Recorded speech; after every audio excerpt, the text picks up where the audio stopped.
খুব দুঃখজনক যেখানে এসে দেখলাম যে খুলনা স্টেডিয়ামটার এই অবস্থা, এটা মোটেই কাম্য ছিল না। এত চমৎকার একটা স্টেডিয়াম যেখানে আন্তর্জাতিক ক্রিকেট হয়েছে এক সময়, সেই স্টেডিয়ামের এই অবস্থা। এটা তো একটা বিশেষ দিনকে, একটা বিশেষ উপলক্ষকে সামনে রেখে এই আয়োজনটা করছি।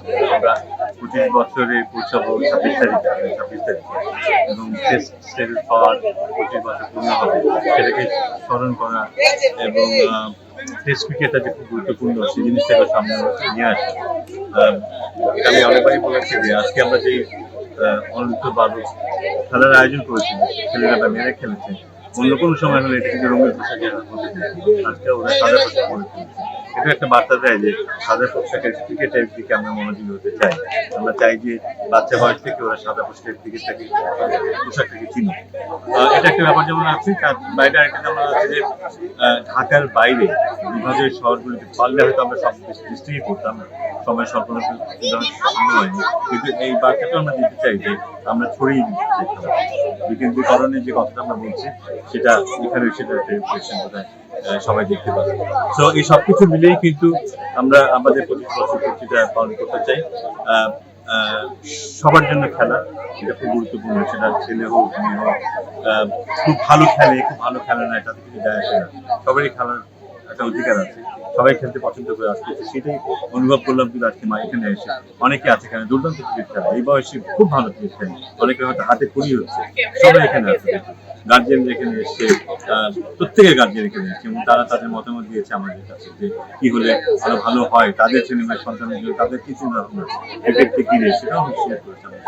তো এটা চমৎকার একটা পরিবেশ এখানে তৈরি হয়েছে এবং বাচ্চারা খুব এনজয় করেছে, যেটা দেখে সবচেয়ে ভালো লাগছে।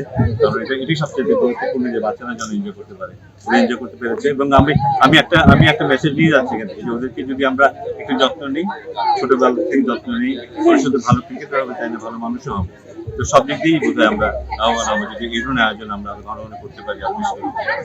না, অনেক উন্নতির সুযোগ আছে। অ্যাকচুয়ালি ক্রিকেট এখন খুব খুব অল্প কিছু জায়গার মধ্যে সীমাবদ্ধ হয়ে গেছে, যেটা হওয়া উচিত যে সারা দেশ জুড়ে খেলাধুলা হবে, সারা দেশ জুড়ে আমাদের ছেলেমেয়েরা যেন খেলতে পারে, তাদের যে মেধা আছে সেটাকে প্রকাশ করতে পারে, সেই সুযোগ কিন্তু হচ্ছে না। বিশেষ করে আমি যদি বলি স্টেটের ক্রিকেটের কথা বলি বা ডিভিশন লেভেলেও বিভিন্ন ধরনের ক্রিকেট অ্যাক্টিভিটির কথা, যেটা অনেকদিন ধরে আমরা দেখতে পাচ্ছি।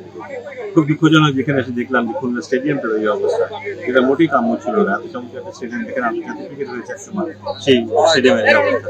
তো আমার মনে হয় মাঝখানে এমন অনেক কিছু ঘটেছে যা ক্রিকেটীয় নয়, সে কারণে হয়তো এমনটা হয়েছে। বাট আমরা চেষ্টা করবো এগুলোকে আবার ফিরিয়ে নিয়ে আসতে, ক্রিকেটের মাঠে যেন ক্রিকেটের মানুষজনেরা থাকে, তারা যেন এটা অনুভব করে, এটা ভালো মন্দ অনুভব করে, সেভাবে তারা সিদ্ধান্ত নেয়, ক্রিকেট যেন আরো এগিয়ে যেতে পারে সেই ব্যাপারে তারা যেন ভূমিকা রাখে। আমরা প্রত্যেকটা জায়গায় যেখানে আমাদের কিছু ডেভেলপ করার সুযোগ আছে, এখানে মাঠ অলরেডি আছে, কিন্তু মাঠ আছে, স্ট্রাকচার আছে, এগুলোকে আবার একটু ফিরিয়ে নিয়ে আসা পুরোনো শেপে, এগুলো যতগুলো আছে সবগুলিতে আমরা মার্ক করছি এবং এগুলো হয়তো সব আমাদের পক্ষে করা সম্ভব নয়। আমরা কিছুটা করবো, সরকার কিছুটা করবে, সব মিলিয়ে হয়তো আমরা একটা পথ বের করার চেষ্টা করবো, যাতে করে আমাদের অ্যাভেলেবল যেসব রিসোর্সগুলো আছে সেগুলো যেন আমরা ভালোভাবে ব্যবহার করতে পারি।